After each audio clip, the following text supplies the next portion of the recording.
Right. How are you doing today? I'm good. I'm doing quite amazing myself. So tell me a little bit about you and why you got interested in doing interviews with people who've done Konami work or whatever it is that you do. How do you describe it? Okay, this is gonna be a long story, but anyway, why I got into this is because as a youth in the 2000s, mainly 2003, mid 2003, my brother Brandon was into Dance Dance Revolution, and then Brandon watched videos online. This was before YouTube, and he wanted to try the game himself. And I liked the songs that were under. Then he got Dance Dance Revolution Konami mix for the PlayStation 1, which Higher was on because Higher was on fourth mix. And then, Right? and then Brandon was hooked on that game, and so was I, because that's what got me into EDM, house, and drum and bass. Because mind you, I was just a kid, so I couldn't go to the clubs. The only clubs I saw were on TV, so this was like going into another dimension. And Makes then, sense. Did you know that I have a second song I did for Konami too? It's called Colors. yes, that's on the interview question. Oh, okay. Yeah, and the reason why I'm doing this is because I've been getting back into the game because I'm still into drum and bass, dance, and house music, and my music taste has refined, and I just want to like ask people the process of what it was like working on those games and how they felt making their mark in the in pop culture. Wow, interesting question. I guess I made a tiny little mark in pop culture that I didn't realize I was making. Tiny. All right, I have um, my like you can keep going. I just have my sheet ready. okay, you have the sheet ready. Good. I'm sure we'll need it. But in answer to that question, um, what was it again? Okay, it's later, but I'll let you keep going. How did it feel making your mark in pop culture? Right. I'm happy that something I thought I just did and walked away from, I had no control over keeping any connection to it, right? I don't get any royalties from it. I never got paid a huge amount of money for it. I was just paid a decent lump sum for my singing, and then off I went. And I thought that that song would get lost among the millions of songs, which in a way it has. People are fans of all the different DDR songs, I'm sure. But the fact that once upon a time I then discovered it on YouTube and I saw a bunch of comments from people who had enjoyed it, that made me feel happy, of course. Um, Good. I wouldn't say I got too deeply involved with working with Konami. I did a few other projects for them in the late 90s and early 2000s, but I think these two songs are the main things that stuck. And I was going to tell you, though, before I forget, um, I grew up in Japan. That's where I recorded these songs. I spent 18 years there, and my best friend, another white girl like me who lives in Japan still, her name is Amy Blackschlager. And she is she's very famous in Japan. If you look her up, she's got a huge, what do they call it? Like not a big bibliography, a discography, right? All the Yeah. things she's recorded for various anime. She did the theme song for Attack on Titan. And if you'd be interested in interviewing her, I'm sure I could ask her if she'd be open to it. But yeah, Us. she really kind of went all the way. I left Japan in 2003, and once I moved here to the States, I had no association with all of that anymore. But it was fun to record it. I remember I didn't write the lyrics nor the music, of course. And I remember pretty much every time I did any recording in Japan, I tried to argue my case that to the Japanese producers who were there that these lyrics make no sense.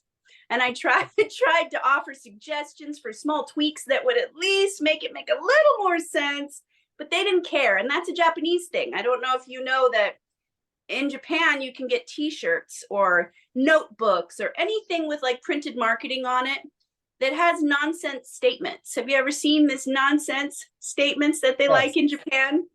Yes, I Right? have.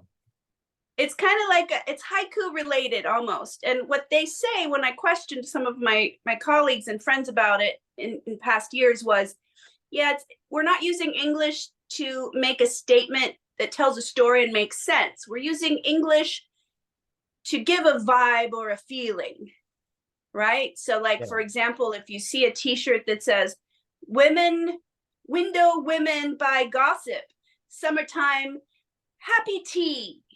It makes no sense, but it gives you a sense of women gossiping in the sunshine while drinking tea, right? There's some keywords you kind of pick up. You get they call it a flinky in Japanese, which is like an atmosphere or a feeling. And so I think that's what these Japanese lyricists were going for.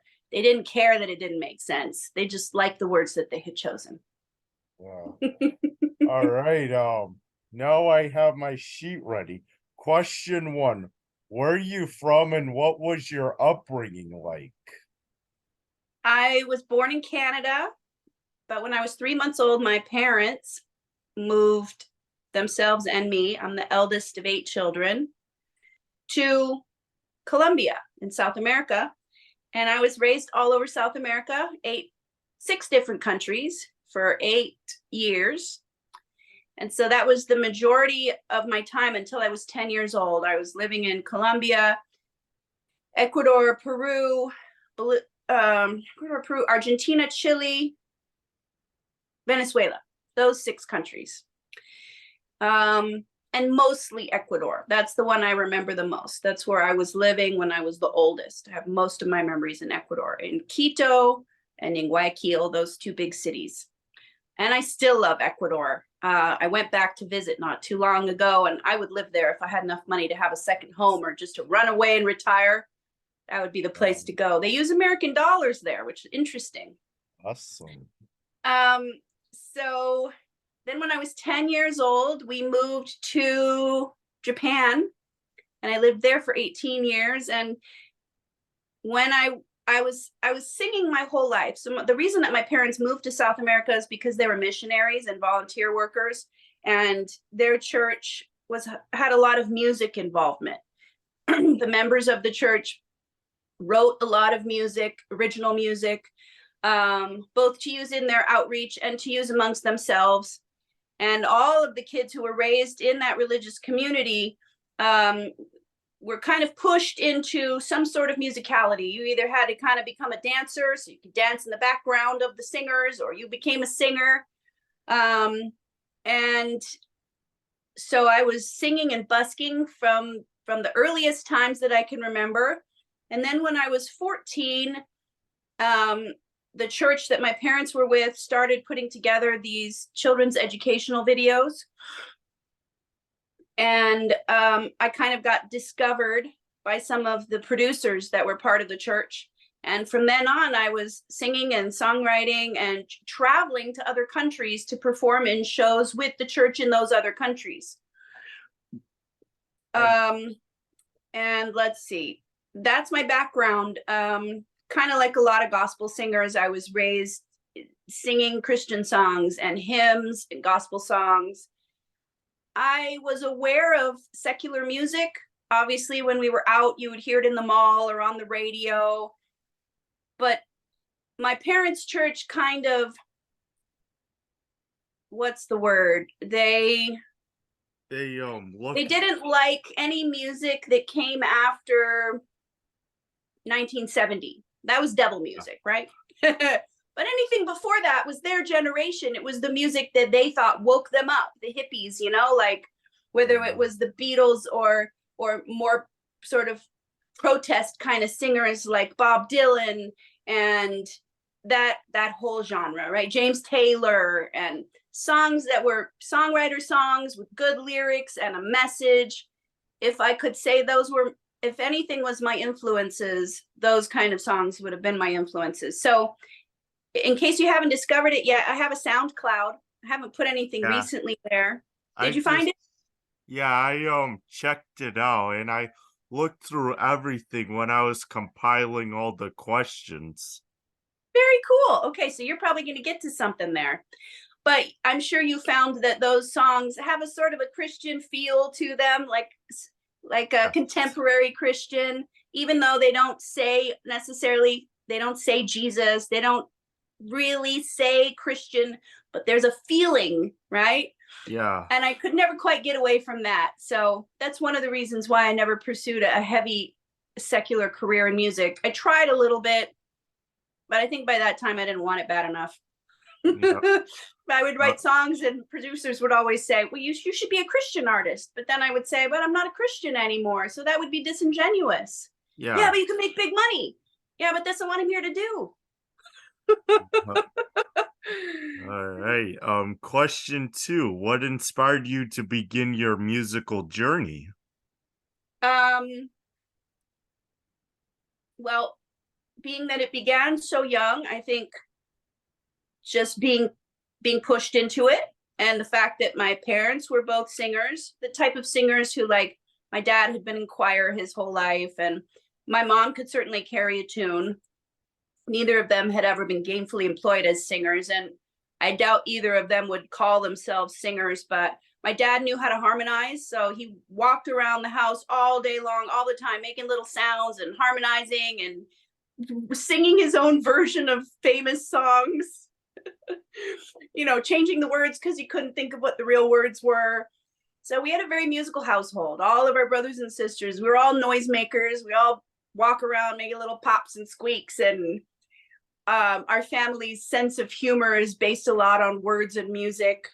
I think some families, their familial humor is like fart jokes and sort of maybe less intellectual stuff, depending on what intellectual level the parents are, right? But Yeah. our family was always kind of very word-based humor. We like a lot of puns and dad jokes and Yeah. silly stuff like that, right? Yeah, I'm the same way. I like non sequitur stuff. So of course Yes, I'm the odd man out, but I just realize that as long as you're having fun, keep at it. exactly. I always say, I know what, if I'm the only one that I'm entertaining, I'm just fine with Yeah. that. All right. Question three. What influenced your style of singing and vocal range? Because you seem like to be a soprano or mezzo soprano. I am. You're absolutely right. Or at least I was. I haven't sung much lately, so I'm out of practice. But for many years, I had a very high voice. I sang all the high things in the high key. And the reason for that is obviously because I'm a soprano, you get the best tone out of me. When I sing low, it's kind of like, I can tell she can carry a tune, but it's not really giving me the chills. But then when I start to get into the higher register, even I give myself the chills. It's No, one thing I miss about singing is that I don't know if this is true for all singers, but when you're listening to a singer and they get to a point where you're like, oh my God, that's awesome, and you get the chills, you can pretty much bet that singer is feeling it in their body just like that. And that's part of the addiction yeah. to singing, is that feeling that you get when you really belt it out. So I do miss that. And I feel like when the world shut down for COVID and karaoke went away, it hasn't really come back in force. I haven't seen any places that have their Thursday night karaoke's, or I haven't seen people inviting each other out to karaoke anymore. And I think I need to go dig for that because it's healthy. Oh yes, for sure. Yeah, like about the whole key thing. The high keys must be Naoki's favorite key because Paula Terry told me that she had to sing really high despite having a really raspy Australian accent. Mm. Um, I certainly remember those songs were very high, higher than I would have liked them to be, unnecessarily high. And part of that might go back to the Japanese culture of women having high voices, which, if you think about it, is also something that we find, say, in India, right? If you listen to traditional Bollywood Indian music, the men sing at a sort of a normal tone, and as soon as the woman comes in, it's my, it's like, what? In Japanese music, it's the same way. Women have kind of a high voice. And I have a sense that maybe when Japanese producers are working, they tend to put it really high because they like that screechy female sound, which is not necessarily the best. I think he probably could have lowered those two songs by a couple of notes. But what's done is done. And I think only singers would listen to those two songs, Higher and Color, because that was before auto-tune. So for me, actually, it's a little hard to listen to because it's not great. The accuracy is not great because it was so damn high. And honestly, I've forgotten now what my range used to be or how many octaves I used to be able to sing. 3 or 4 maybe seems possible. Don't really remember. All right. Question 4. Were you ever into dance music? Like EDM? Yes, in Oh, house for and sure. drum and bass. Well, you know, it's interesting you brought up your brother named Brandon. I have a son named Brandon who's very into EDM, drum and bass, going to all the raves, doing all the things. And for my part, in the late 90s is the first time I ever rolled, first time I ever went to a trance rave in Tokyo. And for a few years, from about 1999 until 2003, when I moved to the US, I went to maybe 20 different raves, give or take, and had some fun experiences and learned what kind of music I liked and didn't like and how much music affects your high, and had those times when I was like, oh, I got to get out of this music, go to another room or go outside, right? And I do like EDM, and every now and then I'll hear something that I still really like, but there's definitely a lot of, you know what it is? The world has gone house crazy, or at least it had done until very recently. I think you'll agree, we've kind of started to edge ourselves back into techno a little bit. And maybe Yes. the drum and bass. I know that's been there for a long time, but I feel like, having gone to Burning Man twice, having gone to a few different DJs playing in clubs like in LA, most of that, I guess, in the early 2000s would have been dubstep. I really liked Bass Nectar.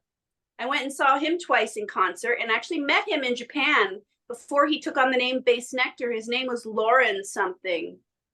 Oh, And awesome. yeah, and I met him at a couple of events in Japan, and he wasn't really doing heavy help me with the term, what's his genre again that I just said? Um, have the bass. Anyway, he wasn't into he wasn't known for what he's known for now yet. He was a little bit more diversified. Anyway, to answer your question simply, yeah, it's on and off, and there are certain electronic styles that I do like. Yeah. I think it Like depends. I don't like house. I don't like boots and pants. That's what I call it. Boots and pants and boots and pants and boots and pants. It's just that's so monotonous, it scratches the brain. yeah, it's my favorite kind, but yeah, like that kind of music, like I only had exposure to it on like movies, TVs, and obviously Dance Dance Revolution because I was just a kid when it was really popular in the in thing. And my favorite kind of music genre is stuff that sounds like that could be a Dance Dance Revolution. Mm-hmm. How old were you when you say you were just a kid? Would you have been like 5 or 9, or what are we talking? Yeah, between like 6 and 7. Okay. Well, that's cool. So now you kind of that's the main kind of music that you like is electronic music, huh? Oh yes. All Nice. right. Question 5. When did you start recording professionally? Uh, 14 in Chiba, Japan, in a studio that belonged to the church that my family was with, that I was raised in. Um, it was for children's educational videos. And I remember the first song I ever sang was called Be a Friend. And it's Oh. you can still find a whole bunch of those early recordings of me when I was 14 on a website called New Beat Music, NUBEAT.com, New Beat. The church put the music, a lot of the music that they had produced over the years, they put it on that website. The only problem is you have to know what you're looking for to find it, because none of the songs are connected to singers' names. So you won't find the credits connected to them, unfortunately. Yeah. That see, like that's why I like interviewing these guys because they've had like more fascinating backgrounds and jobs than me. But what can you do? You can only be yourself. Right? Well, what kind of job do you have? What do you do these days? Well, I work a custodian 2 times, but thankfully I don't have to do it after I'm 55 because that's my legal age of retiring. Is that? Now, can I ask you a question? Are you on the spectrum? Um as in like my state? Like, do you have autism, or do you have some special mind? You seem Yeah, very, very intelligent, and you know a lot of things, so you certainly aren't sub-intelligent yeah. whatsoever, but I can tell you're a little different because you speak very slowly and intentionally, and I like that. Yeah, that's just my normal voice. It's really unique, but I kind of have Asperger's, but I never like let that define me No, of course not. because I just want to do what makes me happy at the end of the day. Oh, that's wonderful. Well, you're a step ahead of me then. Sometimes I don't know what makes me happy. Oh yes. It took me a while to get there, but I'm finally here. All right, question 6. How did you get the job singing for Bimani? Well, at the time I was signed up with an agency whose name I can't recall, but I remember the owner of the agency, the agent that I worked for, or who worked for me. And his name was Takumi Sakurai. And he may or may not still have his agency in Japan, but he is the one who got the work, who had the contact, and I just showed up to sing. And I remember meeting some of those important people in the studio. I want to say one of the songs was DJ Taka. And Yes. at the time, I think DJ Taka, so he eventually became super famous around the world as a like a Ibiza type of DJ, right? Yeah. But I don't think he was too famous at the time. He might have started out as a producer for these companies, and then once he was more well known, he kind of got to do his own thing. Yeah. Um, He's very talented. One of my favorites. he did. It seems like he produced quite a lot of songs for Konami, huh? Oh yes. My favorites are point 59, which is Tengoku, which means heaven, colors, and leading cyber. Those are my favorite songs by him. Very good. Interesting. Yeah, like and the amazing thing about DDR is that it's great for the games and it gets you into EDM and stuff like that, but you could still like get down to it at the clubs. Right? Yeah.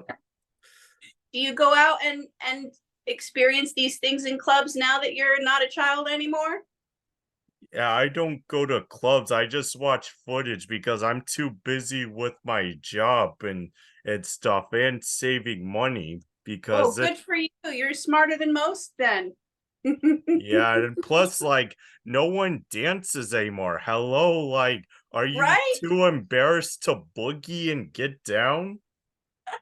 I think when people go to clubs, it's more about seeing and being seen and hooking up and looking cool, you Yeah, know? and And very few people actually lose themselves in the music, maybe. oh yes, and especially they waste all their money on these bottles, which don't even taste that great to begin with.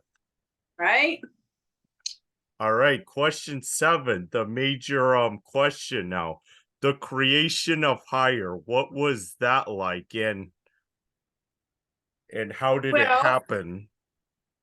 when did it happen? Yeah, like what did how did it happen? The creation of hire. Well, uh, I don't I don't really know. I don't believe I wrote the music or the lyrics. I'm not 100% sure, but I don't recall writing either. I think that was just another situation where they wanted a singer. And so I only sang it. And of course, as I mentioned before, I argued that some of these lyrics don't make sense. Colors was worse. Higher was a little better, but neither of them made great sense. So I didn't really have part in the creative process. When it was done, oh boy, was it? It I was 1999, give or take. Do you yeah. was it 2000, 2001, something like that? Yeah, it was like yeah, between there because fourth mix came out in early 2000, so yeah, between 99 and 2000. Yeah, it was right around there. I remember going to the studio and recording it somewhere in Tokyo. And not many takes. I've always been often a one take singer. Um, and we didn't even have to take that many takes. It was pretty fast. Most of my studio experiences have been pretty quick, in and out, done, because I'm really good about learning the stuff that I need to learn ahead of time. I don't show up high, I don't show up late, and Yeah. that's one reason why I couldn't stand being in the music business is that, as a singer, I You have think to be once professional. you have to be professional, but also I got a little resentful against the whole music industry because it's like it's okay to show up fucked up, which affects everybody's schedule and the whole production. And it's okay to show up hours and hours late. And most artists, they're night owls and they want to work at night. Yeah. Me, as a singer, you get the best out of me during the day. And I think if Yes. you're a producer and the song is laid down and you're ready to bring the lead singer in, then all of that needs to happen on the lead singer's schedule. It needs to happen in the time when you're getting the best out of that person's body and their schedule, not, oh, well, let's meet at 12 to do this. And then I get there at 12 and discover that nobody else who's involved gets there until 5 or 6. And when they finally get there, they want to fuck around for a while and not actually Oh, get down to yeah. business until like 9 or 10 or midnight. So much wasted time. I couldn't stand that lifestyle. It was not Facts. okay. Oh yeah, I could not stand that either. And question 8. I know you're dunking on the lyrics and stuff like that, but did you feel like you were making something special when you were making higher? um, I felt like it was gonna turn out fine for what it wanted to be. But I don't think I walked away going, "Oh, that's awesome. I want everyone I know to hear this." It felt a little silly, if I'm honest. Now, I don't want to offend anybody or dunk on anything. That's just legitimately how I feel as an English speaker and a songwriter, being very focused on lyrics. I would say the same thing whether it was written by a Japanese person or about the host of songs that are written by native English speakers that also make almost no sense, right? Yeah. It just didn't resonate with me because I felt the fact that it wasn't up to snuff sort of reduced its quality in my mind. But again, for a DDR song in the background of somebody dancing on that, what do they call them, the pads or whatever? Yeah. then I think obviously people loved it, right? Yes, It worked. all right. And question 9. What was Naoki's vibe like in the studio? Oh my gosh, to be honest with you, I wish I could remember. I do not remember. It's so long ago that I don't remember. I could say this for speaking for the Japanese people. A minute ago, when I said people weren't professional and they show up late and they show up high and the blah, blah, blah, blah, I'm talking about American Yeah. producers, American singers. Japanese, all of them approach that culture totally differently. They do show up on time. They treat it just like any other Japanese person would treat something professional. And so I certainly have no memories of Naoki or any of the other producers showing up late or not doing a good job or being difficult or anything like that. They were all lovely. That's the best I can do for you because I don't remember after all these Well, years. let me see if Paula Terry's description would Jog ring my a memory?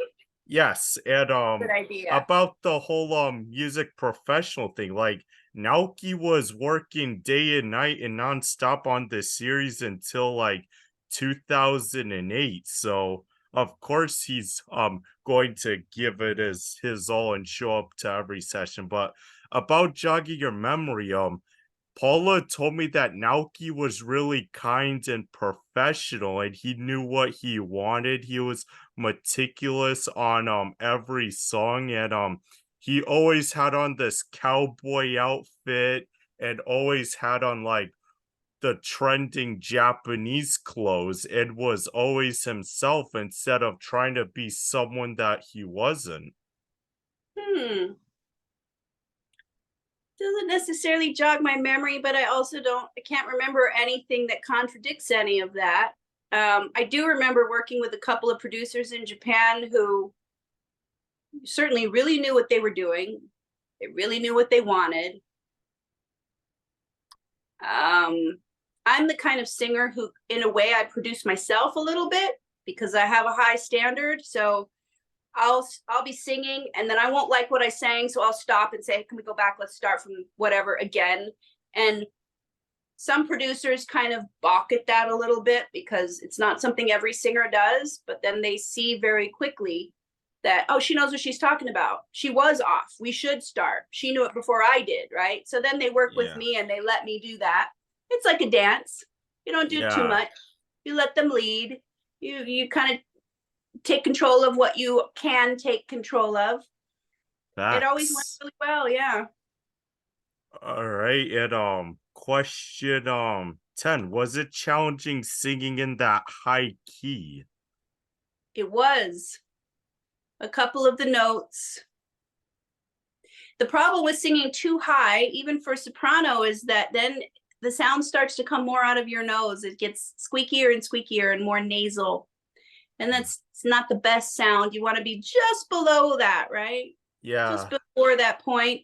And I think I recall, and having listened back to both of these songs, there's definitely some of that in there where you're like, oh, that's too high. Oh yeah, like and that's what Paula told me. Like it seems like Naoki has a thing for these keys because Paula Terry told me that she had to sing really high and she's a mezzo soprano also. Right? Again, I think it goes back to a Japanese producer who's used to producing for Japanese singers, Japanese female singers, and those female singers are used to singing really, really high and nasally because there is no stigma in Japan that that's a sound you don't want. So I Yeah. think that that's just kind of what he did, and maybe it's what made him unique. Oh yes, and what made higher catchy and memorable. And question 11, did you record new vocals for the remix Higher Next Morning Mix? That was on Dance Dance Revolution Max 2. I did not ever re-record anything, so if there's a new version somewhere, that has to have been somebody else. Oh, okay, because it's the intro is different, so it must have been like vocals that were left over from the original, but Naoki couldn't know Would where you the send me a link later so that I can hear the one you're talking about? Oh yes, I will through your Facebook or email. Text it to me. Oh yes, I will most certainly do that. You have my number now, so you can text me. Oh, I will. Question 12. The creation of colors by DJ Taka. What about it? Um, what was it like creating it and how did you get the job working with DJ Taka? Both of those jobs I got through that agency with Takumi Sakurai. And actually, while I was in his agency, he made me their like front page #1 singer. And if I had stayed in Japan, I probably would have gotten a whole lot busier with him because he was starting to promote me. He brought me into his office one day and he said, look, all of these producers that we're working with, and he was probably talking about DJ Taka and Naoki and who else, said they really like you and they really want to keep using you. So is it okay if I put you Or on the front not? of our webpage and if I promote you as our main singer? And of course, I was thrilled about that. But then I ended up leaving Japan about a year after that.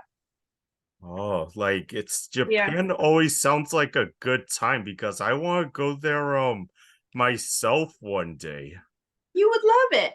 It's Oh very yes. interesting, especially if you like all the Japanese culture things that I bet you're interested in, huh? You Oh like to watch yes. anime and stuff like that? Oh yes, I do. I'm always into anime and I love the Japanese voice actors. Oh, I did some of that, did some voiceover acting for anime when they translated some things from Japanese to English. I couldn't tell you which ones they were. I also did an in-flight exercise program for Japan Airlines once upon a time. So, like, if you were sitting in the airplane and it was a long flight, at some point they would put on the screen an exercise program that you could do from your chair that involved moving Uh, your hands up and down and just, rolling your ankles around, things that would just help with circulation. And I did the voice, which was fun. oh yeah. Uh, I did a lot of narration for technical manuals and stuff that you might hear at conventions, like when you're passing a booth, a description of the product, right? That's playing on the speakers. Did a lot of that stuff. And a lot of backup singing and yeah, I was pretty busy doing singing and narration in Japan and it was fun. I really Oh, enjoyed I that. I bet it was. All right, question 14. How were you able to hit those high notes and colors? By opening my mouth and making a sound and hopefully hoping that it hit the mark.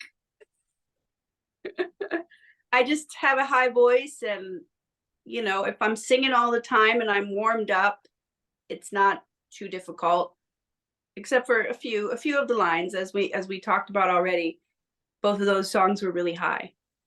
Oh yeah, and I was interviewing the woman that sang My Summer Love, which is a song that sounds like I Saw the Sign by Ace of Base, and she has a really hoarse Japanese kind of voice, but on the song she sounds very sweet and girlish, and she told me that she still trains her voice to this day.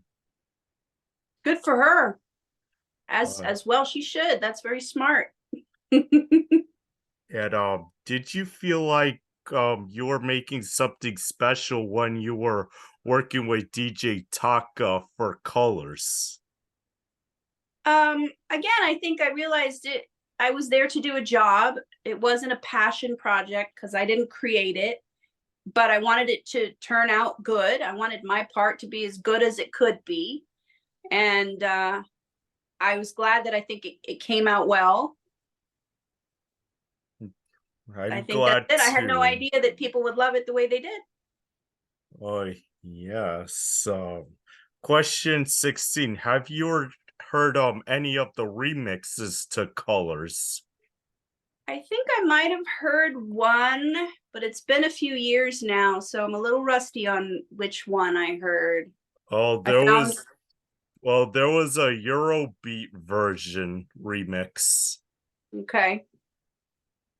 Well, Did you like any of the remixes? oh yes, I love the Eurobeat remix because I'm into Eurobeat. I listen to it when I drive because it saved me from a couple accidents.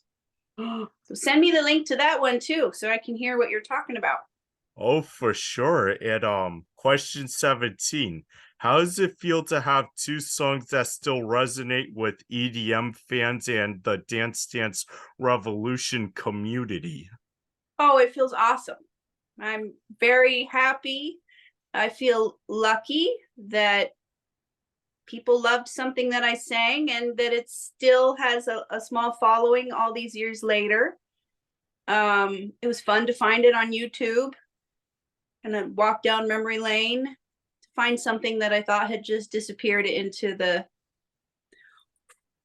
void. Yeah, very cool. Amazing answer. Question 18. Would you be down for a Bimani and Dance Mania tour singing your classic songs? Um, I guess theoretically I would consider saying yes to something like that. In actuality, we might have to lower the key a little bit. Oh, yes. Yeah, because cartoons, Brenda Vaughn, Paula Terry, the woman that sang My Summer Love, are all down to do it. So I'll definitely get in touch with the promoter and booker so we can make that happen. Oh boy, you got big dreams. All right, you keep me posted. Oh, for sure. And question 19. What have you been up to since the recordings of those classic songs? Well, um, so in 1999, I left the church that I was raised in. So my life changed in an enormous way. Uh, I left the church in Japan, but I stayed in Japan for about 4 years after that. And in 2003, I moved to the US. So in that window of 1999 to 2003 was really where I was most active, singing all of the different songs and doing all the recording that I talked about. Before that, I'd done most of the recording I did in my life was done for the church in the church's studios up until 1999, right? Yep. And then when I moved to the States, my ex-husband and I and my son, we moved to Palm Springs, which is where I am now, Palm Springs, California. And I pretty much immediately got into the hospitality industry, which is the main industry out here in this tourist town. We're about 2 hours drive from LA.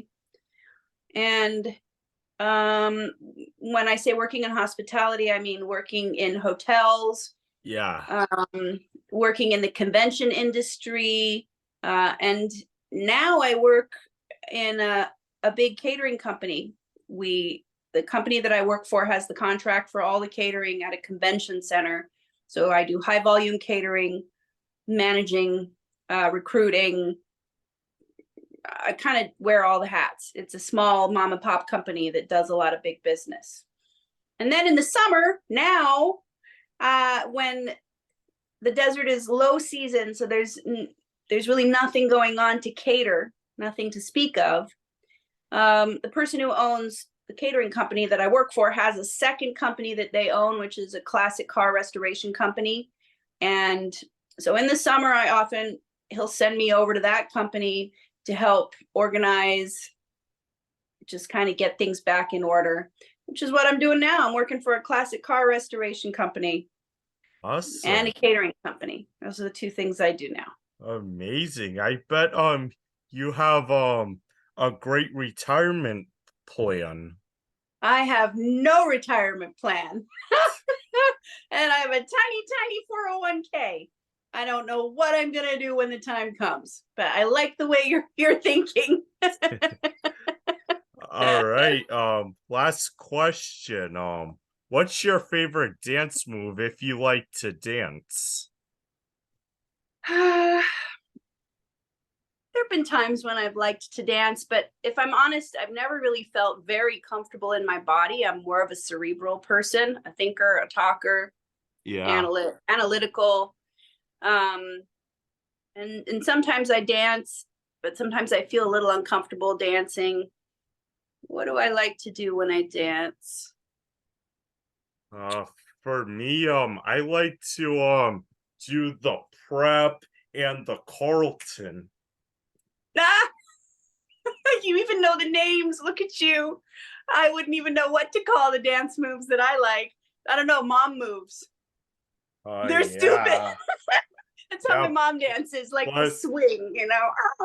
yeah. No, Like I as think I long do mostly, you know, if I'm honest, most of the dancing that I do when I'm out among DJs or music is probably just that classic club sort of vibing type of yeah, thing where you're not really dancing all that much. yeah, And then oh, the last time I danced and really cut the rug, I think that's what they call it, cutting the rug, yeah, I and call just that came away too. from it just loving it. I danced with a friend here in Palm Springs for like a good hour, and we danced, couples dancing on the dance floor, and it was like swing and I don't remember the names of all the dances. Oh, some salsa, Yeah. but it's not very often. I don't go looking for dancing very often.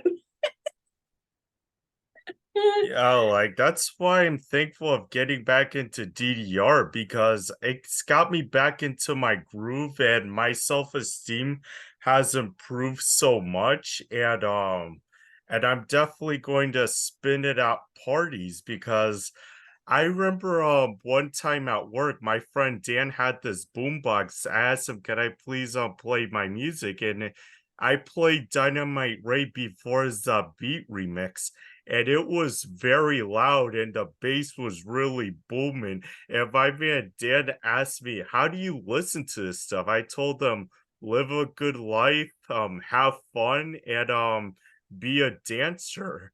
And he says, "There's way too much stuff going on in this song. I have to get really messed up on drugs for me to enjoy this." Yes, I do feel the same way about a lot of EDM. When I'm sober, I can't stand it. It's too much noise, too heavy, too monotonous. It would require me to be peaking on drugs to be in that headspace, and I don't really do that much anymore. So I tend to listen to less EDM because of that. So I kind of get that. All right, it was But a there are myth. plenty of people who enjoy EDM perfectly sober, any kind of Yeah. EDM. I just don't have that brain. Maybe my brain's a little older. Yeah, I'm that person. And it was amazing talking to you and interviewing you. You are amazing, lovely lady. Oh, And you're very sweet to say so. Thank you for asking me. Now, let me know if you want me to put you in touch with my friend Amy. I'm sure she would enjoy a chance to be interviewed by you as well. Maybe you're, what is it? Mainly you put these on your YouTube channel, right? yes. Yep. So hopefully, somebody, she's certainly big enough that I think she'll have a much bigger audience than I will. But I look Yeah. forward to seeing what kind of reaction you get. Do you know, are you going to edit this or do you post it just as is? How do you do it? I I sometimes edit if I feel like if it's like too long or there are a couple mistakes, but I just post it as it is because I just do this for fun and I don't look for money because starting off doesn't pay. So I Right. just say I just want to have fun with this kind of stuff. And that's the best way to start something that eventually becomes successful. People feel your energy. They feel how much you love it. They feel that you're doing it for love. And then they want to see more of it. They want to hear more of it. So I'm on board with your plan. All right, I'll send you the links to your remixes. And it was amazing talking to you. You Ciao. too. Have a nice weekend. You too.